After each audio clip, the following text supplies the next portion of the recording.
Something happened last night that I still cannot fully explain, even now, as I sit here trying to put everything into words. Part of me keeps wondering whether I should tell you at all.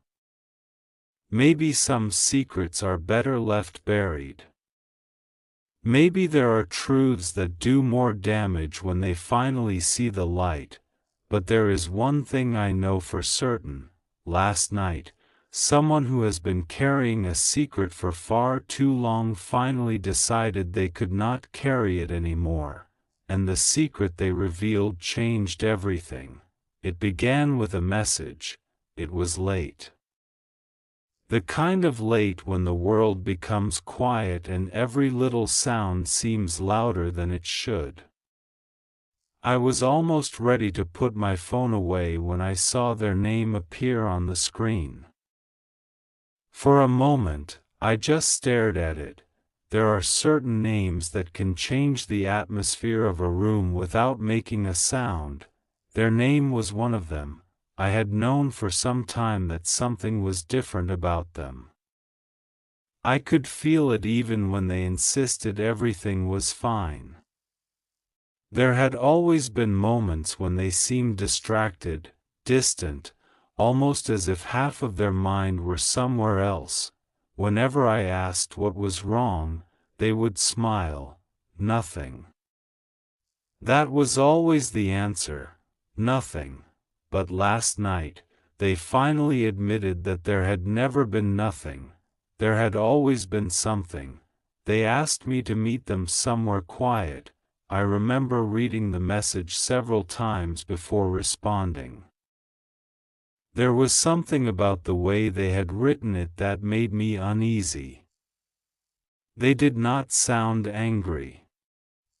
They did not sound afraid. They sounded tired in a way that made me realize they had been fighting something inside themselves for a very long time.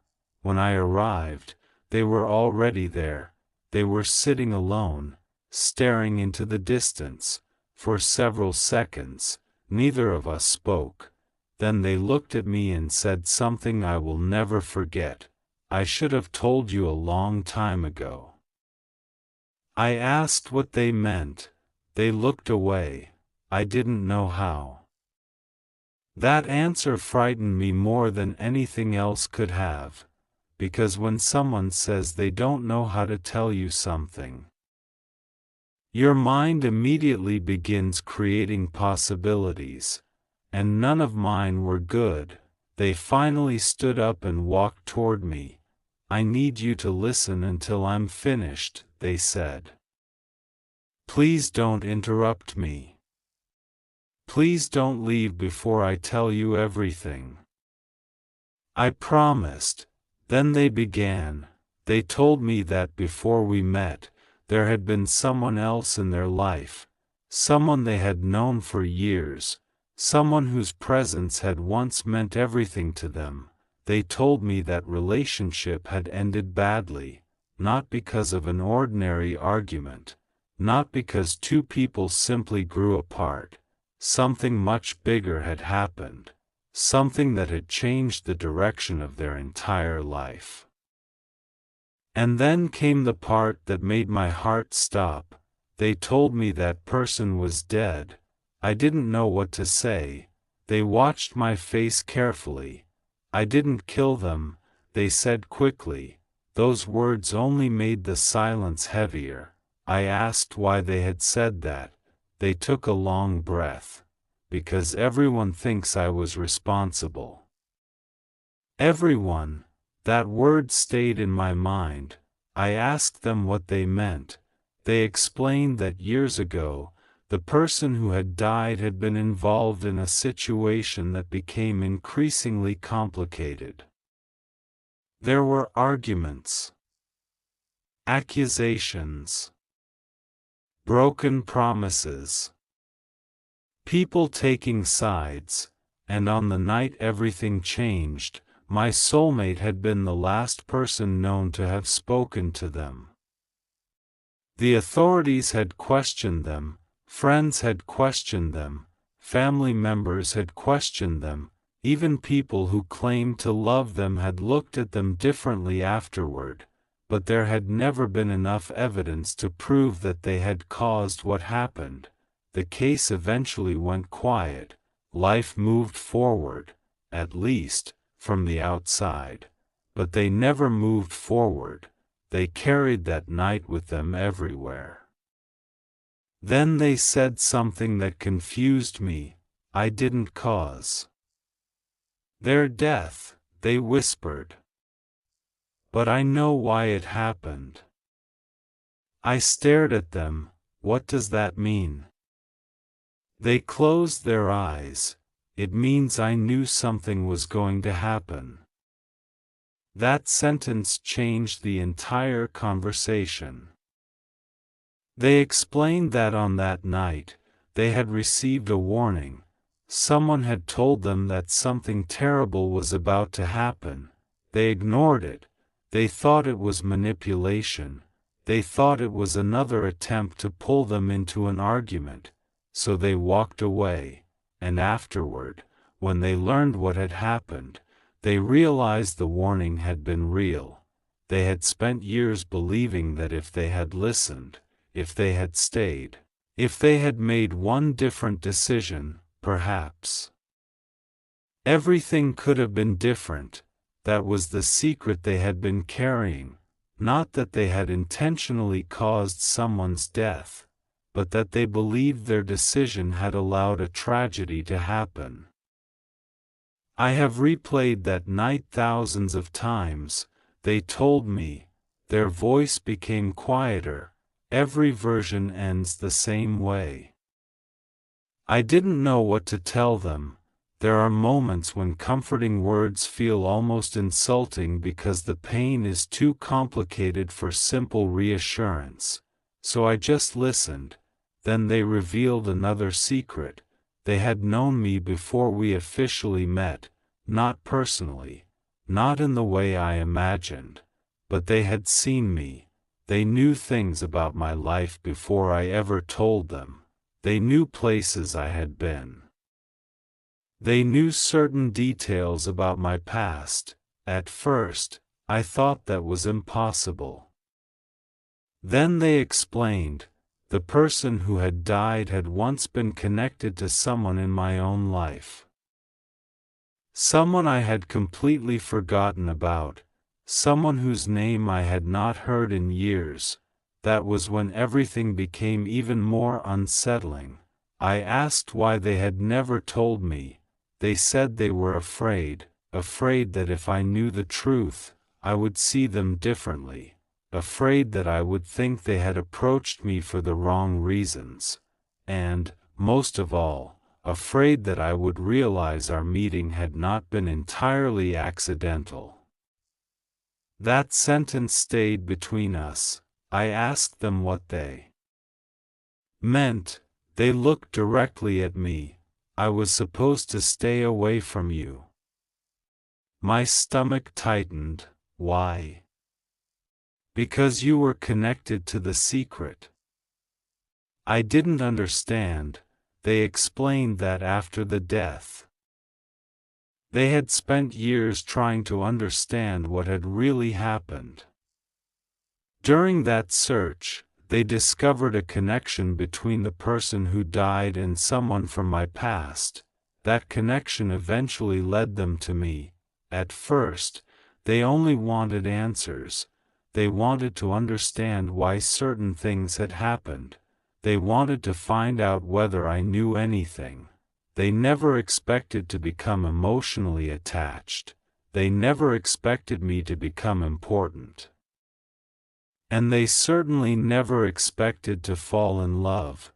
But once I realized what you meant to me, they said, I couldn't leave. That was the moment I finally understood why our relationship had always felt different. There had always been something strangely familiar about them. Something I could never explain. Maybe that was why, maybe, from the beginning, they had known there was a story connecting us, a story neither of us had fully understood. Then they reached into their pocket and pulled out an old photograph. They handed it to me. I looked at it. My heart dropped. I recognized someone in the picture. Someone from my own past. Someone I had not thought about in years. I looked back at them. "Where did you get this?" They didn't answer immediately. Then they said, "It belonged to the person who died."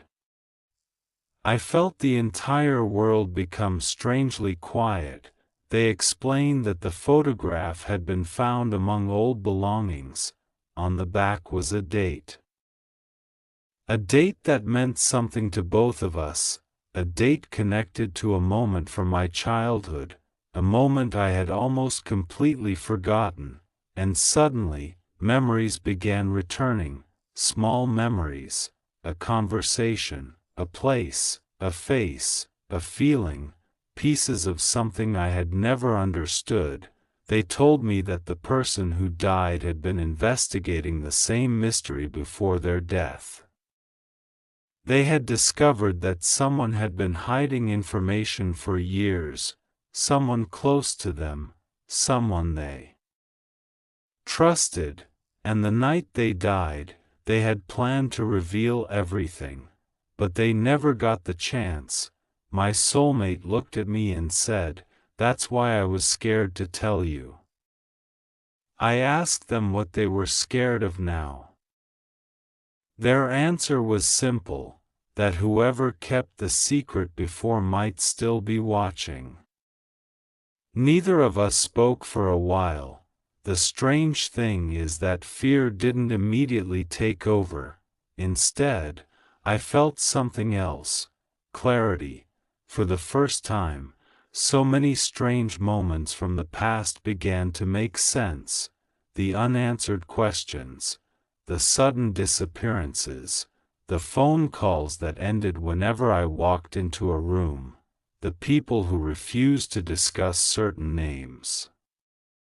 The feeling that someone had been keeping part of the story from me. It wasn't imagination, there really had been something hidden, and now I was standing in the middle of it. I asked them whether they believed the person responsible was still alive. They nodded, yes. That single word changed everything. They told me that for years, they had been trying to find proof. They had searched through old records. They had spoken with people who knew what happened. They had followed leads that went nowhere, and eventually, they found something, a piece of evidence, something small but important, something that could potentially explain what happened that night, but they had been too afraid to use it, until now. They handed me another envelope. Inside was a collection of papers, names, dates, notes, old messages, everything connected. I didn't read all of it. I couldn't. It was too much to process. Instead, I looked at them. "Why tell me now?" They looked exhausted, because I realized I was becoming the same kind of person I hated. "I didn't understand," they continued. "I was keeping you in the dark because I thought I was protecting you." They shook their head, but secrets don't protect people forever. Eventually, they become walls. Then they said the thing that hurt the most. "I don't want to lose you because I was too afraid to tell you the truth." For a moment, I didn't know whether to be angry or heartbroken, maybe both, because love doesn't automatically make betrayal disappear. Knowing that someone kept something enormous from you changes the way you remember everything, every conversation, every promise, every moment when you asked, "Is there something you're not telling me?" And they said no. But at the same time, I could see how terrified they were, not terrified for themselves, terrified of what the truth might do to me. So I asked the question I had been avoiding: did you ever use me to get answers? They looked at me for a long time. At first, I wanted answers, they admitted. My chest tightened. But then I met you. They stepped closer, and somewhere along the way, you stopped being part of the mystery. Their voice cracked. You became the person I wanted to protect from it. I didn't respond, because sometimes the hardest thing isn't discovering that someone lied. It's realizing that the lie came from a complicated place: fear, guilt, love, regret, all tangled together. Before we left, they told me one final thing. There was another reason they had decided to reveal everything last night. They had received a message from an unknown number. It contained only one sentence: "I know you." Finally told them. That was when I understood why they had been so nervous. Someone knew. Someone had been paying attention. Someone knew the secret was no longer a secret. I asked them what they planned to do. They said they didn't know. For years, they had believed that uncovering the truth would give them peace. Now that the truth was finally coming out, they realized peace might not be what followed. Sometimes answers create more questions. Sometimes opening a locked door doesn't reveal freedom. It reveals another hallway, and another door, and another secret waiting behind it. As we walked away, I looked at the photograph again. For the first time, I noticed something I had missed before. There was a person standing in the background. Someone neither of us had mentioned. I showed it to them. They froze. Their expression changed. Immediately, "You know who that is?" They stared at the photograph. Then they whispered a name. I recognized it, and suddenly, I understood why they had looked so frightened when they first arrived. The person in the photograph wasn't a stranger. It was someone who had been part of our lives all along, someone we had both trusted, someone who had spent years telling us they knew nothing about what happened. Neither of us spoke. We simply stared at the photograph. Then their phone rang. The screen showed the same unknown number. Neither of us wanted to answer. But eventually, they did. There was silence on the other end. Then a voice spoke: "You should have left the past alone." The call ended, and that was when I realized something. The secret my soulmate revealed last night wasn't the end of the story. It was the beginning, because now I know the truth they carried. Now I know about the person who died. Now I know about the warning they ignored. Now I know that our meeting wasn't entirely accidental. And now I know that someone else has been watching. But there is one thing I still don't know. Why me? Why was I connected to this story? Why did someone from my past appear in that photograph? And why did the person who died have something that belonged to someone in my family? Those are the questions I need answered now. Maybe the truth will hurt. Maybe it will change everything I believe about the people I trust. Maybe it will reveal that the person I thought was my soulmate was not telling me the whole story after all.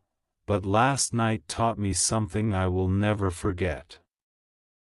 Secrets don't disappear simply because people stop talking about them. They wait.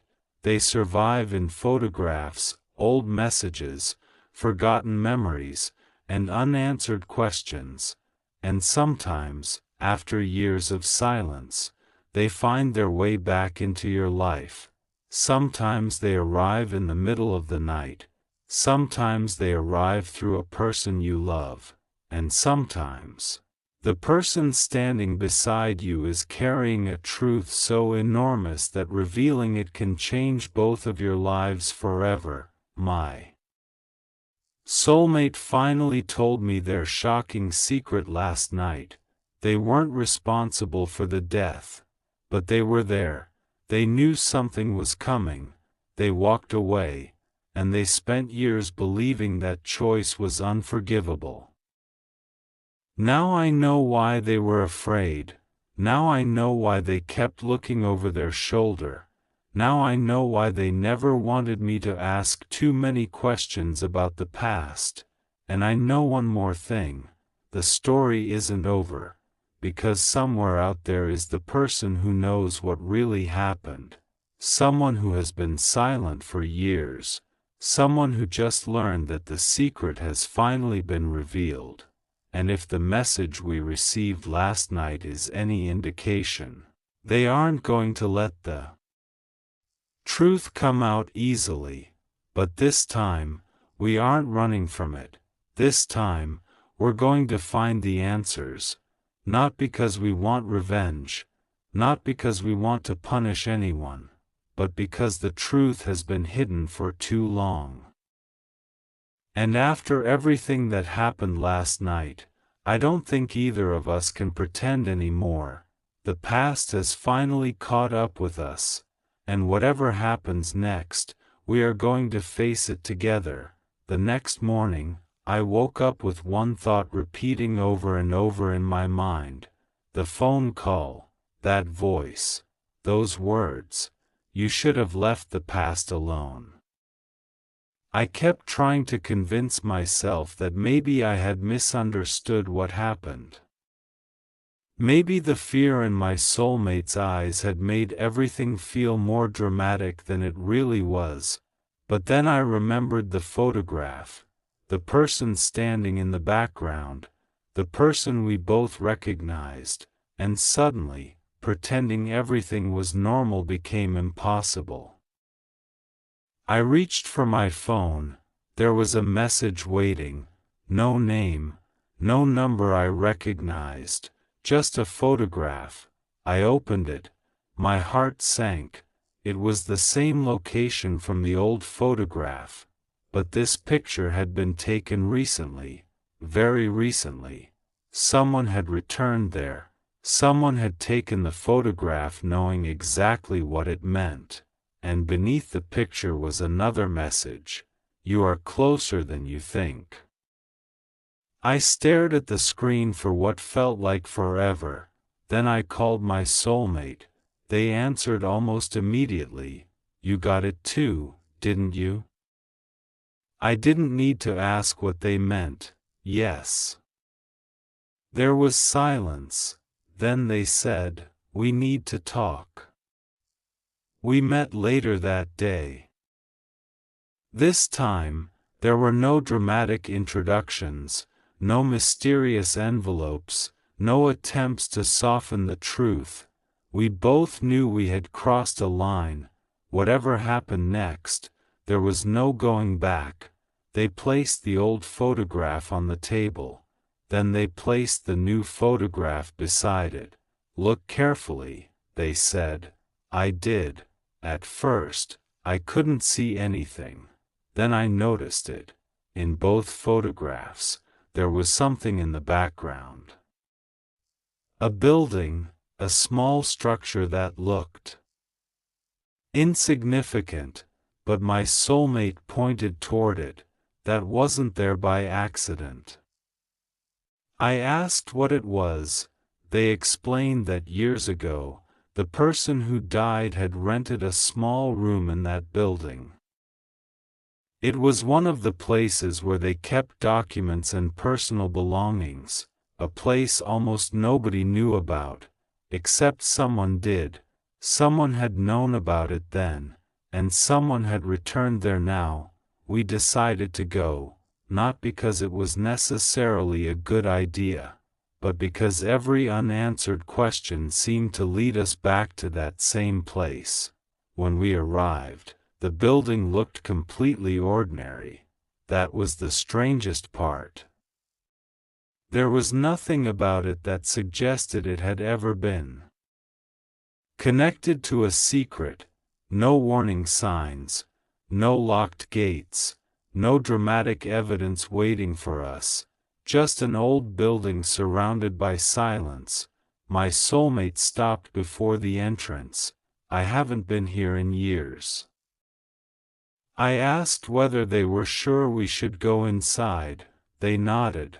I need to know. We entered. The hallway smelled old and dusty. Our footsteps echoed. Then they stopped. They pointed toward a door. That was the room. The door was locked. We looked at each other. For a moment, neither of us spoke. Then they noticed something taped underneath the door. A small envelope. My name was written on it. Not theirs, mine. I felt a chill run through me. Someone had left it there specifically for me. I picked it up. Inside was a single piece of paper. There was only one sentence. You were never supposed to find out. I looked at my soulmate. They looked genuinely shocked. This isn't what I expected. I asked them what they thought it meant. They shook their head. I don't know. And that answer frightened me more than if they had known. Because if they didn't know, then someone else was controlling the story. Someone else was deciding what we were allowed to discover. Then we heard a sound behind us, a door closing. We turned around. Nobody was there. The hallway was empty. My soulmate grabbed my arm. Let's go. We walked quickly toward the entrance. Outside, everything looked normal. People passing by, cars moving along the road, a completely ordinary day. But I couldn't shake the feeling that someone had been watching us. When we reached the car, my soulmate stopped. Wait. They were staring at the windshield. There was another note underneath the wiper. They pulled it free. This one contained no words, only a date. I recognized it immediately. It was the date of the death, the exact date they had spent years trying to understand. My soulmate stared at it. Then they whispered, "That's impossible." I asked why. They told me the date had never been made public in